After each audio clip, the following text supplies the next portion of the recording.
All right, guys. So I'm happy to introduce our next guest speaker. This is Dr. Jason Leyendecker. And Dr. Leyendecker is here to present on tinnitus retraining therapy, 25 years of insights for tinnitus relief. So my goal here today is to just give you a very general background of what TRT is, where it came from. We're going to talk about the history of it, where it started, what are some of the basics of what it is, what the neurophysiologic model of tinnitus is, and then some of the hopes and what the plan of the future with TRT is looking to be like. My background, as he said, I'm actually in my 15th year this year, and I've seen tinnitus patients all 15 years. Audiology Concepts is a clinic that I run, but we also have a separate tinnitus clinic called the Tinnitus and Hyperacusis Clinic of Minnesota. And we do follow best practices. We try to follow all the latest research and use that to our advantage and help patients as best as we can. I'm sure this has already been talked about, but I want to just hit on the very basics. Tinnitus is a big problem, right? So, the latest research, 25 million million Americans have bothersome tinnitus. 40% will say small problem, 7% big to very big problem. We're talking 5 million people that need help, 2 million that are at a point where it's considered debilitating. So what is tinnitus retraining therapy? It is essentially an education process with sound therapy. And then on top of that, we're going to re-educate because if you've been to any appointment, statistically, we expect that you're going to hear, if you have normal hearing, you're going to hear 80% of what I say. And of that 80%, you're going to remember 50%, half of what you hear. And of that 50% that you remember, about half of it you're going to forget or remember it wrong. So we have to re-educate and continue to look at all the concepts of how our brain works. So, something that we go to school for 8 years for, and then still have to take special classes afterwards to really fully understand this concept ourselves. So then we start coaching the process of how we can individualize it for you and make it more customized to you. Because if you've seen one tinnitus patient, you've seen one. Everybody has a unique situation, a unique sound, and how that sound makes them feel is very unique to them. So we're going to identify and customize a program specifically for that patient. And then we follow up. This is not something that's a one and done scenario. It's a marathon, not a sprint. So we want to make sure that when we're addressing this, that we're taking this one step at a time and following through and coaching you through that process. It's my way of setting up an appointment with a patient is understanding and empowering them to make decisions. Every story that you ever watch or read about has certain characters in it, a villain, a victim, a hero, and a guide. Well, in their story, they're the hero. They're doing the hard things to get better. I'm the guide to help them through that. So I'm coaching them through that process.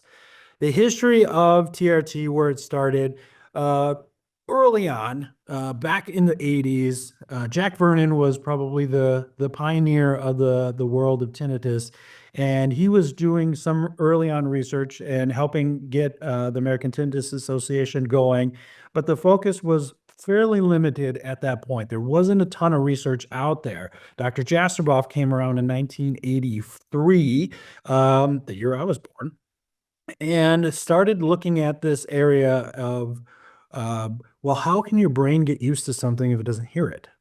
So the masking tools that were used prior were using the idea of what we call as residual inhibition. If you cover something up for a certain period of time, you'll get a certain period of relief afterwards. Well, not everybody experiences residual inhibition, and it's short-lived for those who do, so it wasn't necessarily the most effective approach. So he started looking at different animal models of how tinnitus in silence is, or how sounds are affecting these animals, and also looking at the parts of the brain that could be affected from tinnitus sound. So he recognized that there is a bursting or epileptic-like activity in the external and dorsocochlear nucleus and of the inferior colliculus of rats. So that was with and without hearing loss. So you can actually have normal hearing and have hearing damage, and your brain can be looking for information from the ear and not get it. So that's what he recognized in this scenario. So 1988, he came out with his first uh, publication on TRT, where he postulated that fully covering the tinnitus sound or masking it should be counterproductive because you can't retrain the brain when the signal is not detected. All right. If you cover up the reflex that is happening, it's just making it so it doesn't happen. It's not fixing or training or changing that reflex. It's just making it not happen. So uh, he also said that it could be possible to achieve relief from tinnitus without uh, it being there, or without eliminating what it sounds like. So we hear so many sounds every day that we don't think about. They're loud, much more loud than your tinnitus most of the time, but your brain naturally says they're non-threatening, so I'm not going to pay attention to it. So he recognized that there are ways that people can get used to sounds without needing to eliminate it. So let's start back a little bit now and recognize what is the neurophysiologic model of tinnitus? What is happening? Our inner ear, the cochlea, is filled with tiny little hairs. So we have three nice rows of outer hair cells that pick up your conversation level volume sounds and softer, and then one row of inner hair cells that are going to pick up your louder sounds. And in most ears, they're not perfect. And your brain is looking for signal from every single one of them. So they might look more like this. We can actually have up to about a third of your hair cells damaged and still hear normal on a hearing test. So it's really important to understand that you can have damage and still have normal hearing and have tinnitus that could be caused from damage in the inner ear. So, what does that damage come from? Just about everything you can think of: genetics, age, ototoxicity, which would be your medications typically. Mostly in that scenario, you're looking at high dose antibiotics and cancer chemo medications that can be most devastating to the inner ear. But usually, it's a combination of many of those things. So you have to live life, and things are going to happen to these hair cells that can be caused sometimes on purpose. If you're causing noise exposure or in noise exposure situations, you can do this on purpose, but not always. So that's likely where damage occurs, but the system is, or you're not hearing sound in your ear. That's just the transducer. That's what's getting it to the brain. The brain is where we start to process the information, and where our nerve comes into the brain is a very, very basic part, the primitive part of our brain, the brainstem.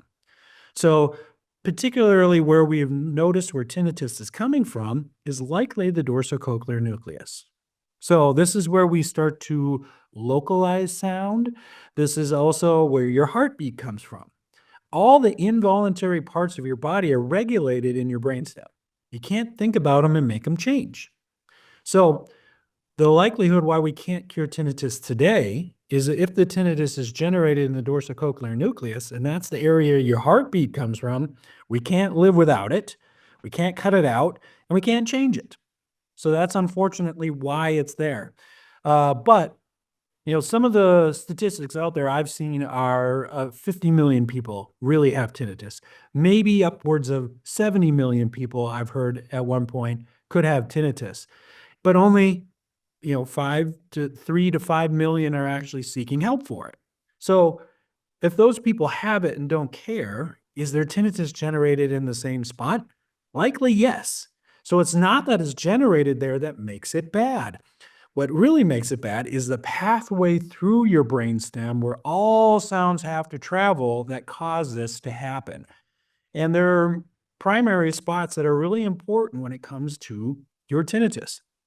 Your limbic system.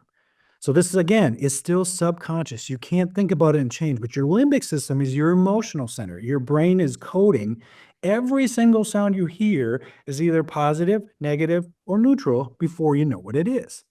That's why some people like country music and some people like rock music. Now, if you have a genre of music that you just really hate, it's the worst. rap music is bad, but then you have a child and that child wants to be a rapper, I'd be willing to bet you're going to support them and actually appreciate the music because there are motivational factors that change that. So it's a reflex that happens that causes your brain to say that the limbic or that the tinnitus is a negative sound. Your limbic system is really important in this process. But once you have a negative reaction towards a sound or a smell or feel or any of those things, your brain naturally says, well, I'm going to fix that. I don't like being in a negative space. So your autonomic nervous system starts to take over.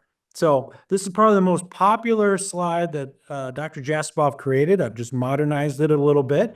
But let's look back at this. Your ear is likely having some type of damage. Whether or not it's showing up as hearing loss or not at this point is not really relative. What it is that there is likely a missing signal coming from the ear and the brain's interpreting it, detecting it, and saying and perceiving it as a negative sound. When you have an emotional reaction to it that's negative, your fight or flight system kicks in and says, well, I'm going to fix that. So that's when your stress goes up, your anxiety goes up, which makes you do things to try to make the tinnitus go away. Right off the bat, you might just start to move your ears or try to change things or move your jaw or whatever that might be, but none of that changes things. So once you've done something and tried it, it didn't go away, your emotional center gets a little bit more upset, which then causes the fight or flight system to kick in even stronger, which makes you start Googling things, which makes you call your primary care doctor or an ENT and make these appointments. Well, guess what? They haven't really given you any positive information that says that your tinnitus is going to go away. So now the feedback loop is getting stronger. This feedback loop, or what we call the feedback loop, is a reflex. It's a natural reflex. In fact, it's a reflex that you experience whenever you see a siren or hear a siren or your alarm clock goes off in the morning. It is a natural reflex, and we want it to happen for certain things. We just don't want it to happen for the tinnitus. Well, your brain can react to different sounds all the time. And think about it, it can react differently to the same sound. So if you're walking, or I used to live in Arizona for grad school, and when I was there, we would golf a lot, and you would see these rattlesnake habitat signs all over the place. Now, if you heard something slithering or the leaves moving in the grass, your fight or flight system would get really strong because it's telling you to get safe. But if that sign didn't exist, and let's say that sound was actually coming from a gopher, your brain wouldn't have the same reaction as it would if you were anticipating it being a snake. So you can have a different reaction for the same sound. We just have to identify what that sound needs to be in your brain and then change the way your brain looks at it. We do this all the time. It's called habituation. Getting used to something over time with no positive or negative reinforcement attached to it. I know that Peter talked about this, but I'm going to talk about it again. Pavlov's dog is a perfect scenario of understanding how habituation happens. So in this first condition, you see that there is a dog food there, and the dog starts to drool because he is looking for that food. Now, in the second condition, there's no dog food, just a bell, but that doesn't cause the dog to salivate. But if you condition them together, bell, dog food, bell, dog food, bell, dog food, over and over again, you're starting to condition the response that just the bell causes the dog to start salivating. So now, if we take the dog food away permanently and just keep ringing the bell, the dog is going to slowly stop salivating to that bell because there's no reinforcement that says that needs to happen. And in that process, that's what we call habituation. So to habituate your tinnitus, we need to take away the dog food that's associated with that. Now, with that association is sound, the negative reaction of that sound. That is the dog food. So if we take that dog food away from the tinnitus, the brain will naturally say, this is not a negative thing. There's no threat to me here. I do not need to pay attention to it. And we do that naturally with sounds all the time. So if it were raining in the room you guys are in right now, if it were raining outside and then you come back and hold this full conversation with me, you would totally forget that it is raining outside because there is no dog food associated to that sound. It would naturally be habituated. Now, even loud, obnoxious sounds can be habituated. People live in noisy downtown metropolitan areas where they have trains and traffic all the time. And they get to a point where if they don't hear those sounds, their brain naturally gets fight or flight mode. What is going on? There should be sound around. People live in Chicago next to the L. I visited there this last summer with my kids, and we were a block away. And every 15 minutes, that train was coming by. It was pretty significant. But by the end of our weekend of being there, we didn't necessarily notice it as much because guess what? The train wasn't coming through our hotel room and we didn't necessarily need that. There was no threat of something being wrong. So our brain naturally said, let's not pay attention to it. There are some sounds that are easier to habituate than others. You know, people can get used to the refrigerator noise kicking in or the washing machine. I don't know how many times I have to tell my kids to pay attention to the beep at the end. They'll still habituate it because their goal is not to remember that that sound is there.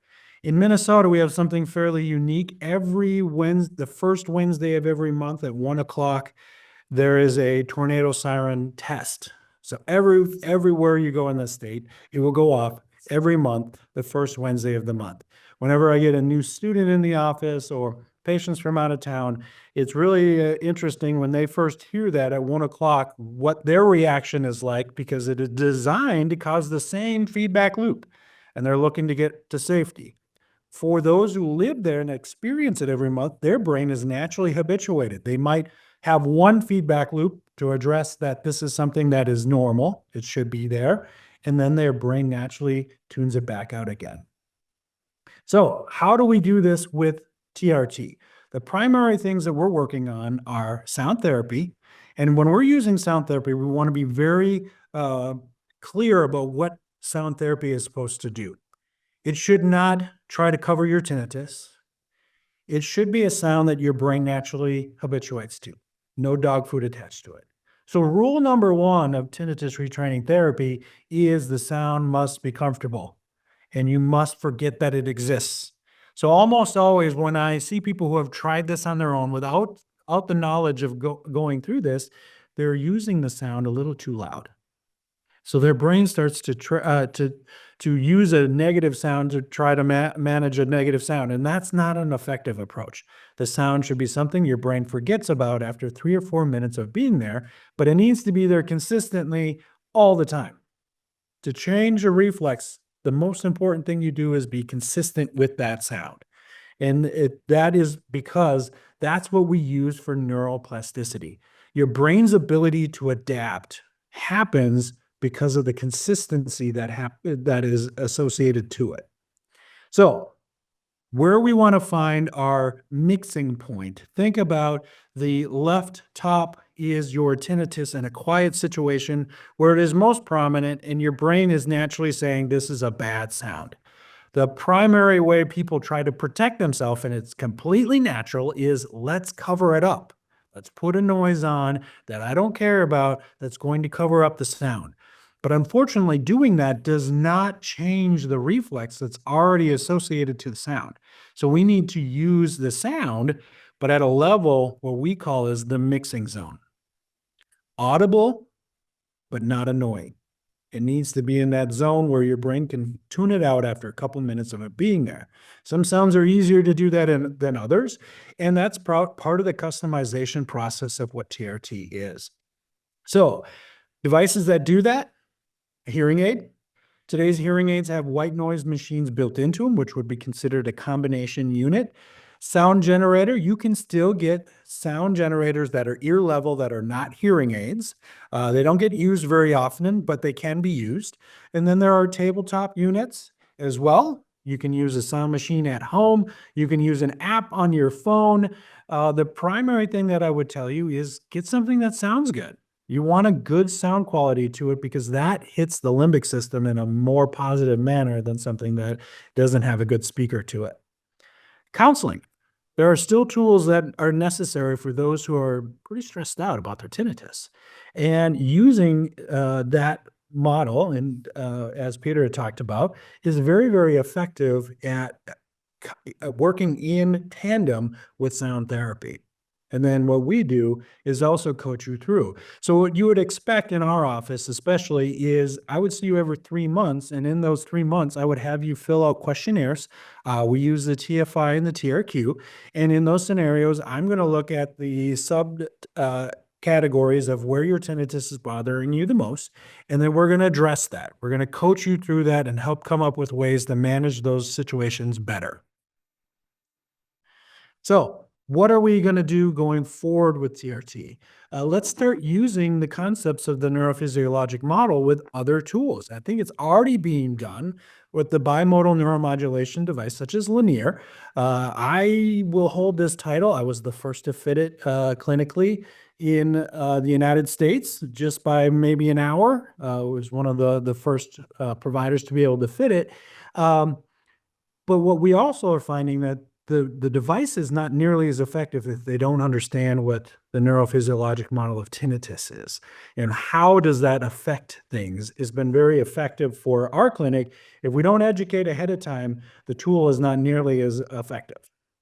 And then other therapies as well. There are plenty others that are available. We have a therapist on our team, and she walks through different ideas and coaches them through that as well. And then there's the possibility of some medications that can be effective. Last year, June, we were in a TRI, was in Vancouver, Canada.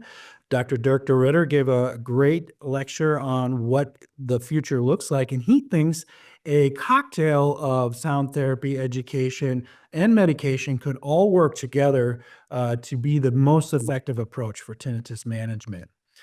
Now there's some new ones coming out with bio-tracking as well. So actually tracking your sleep patterns and tracking your heart rate and heart rate variability and how that affects your overall health. I think those things are very, very effective, but they need to be effective by using it in a way that is about your overall health and not so much about your tinnitus.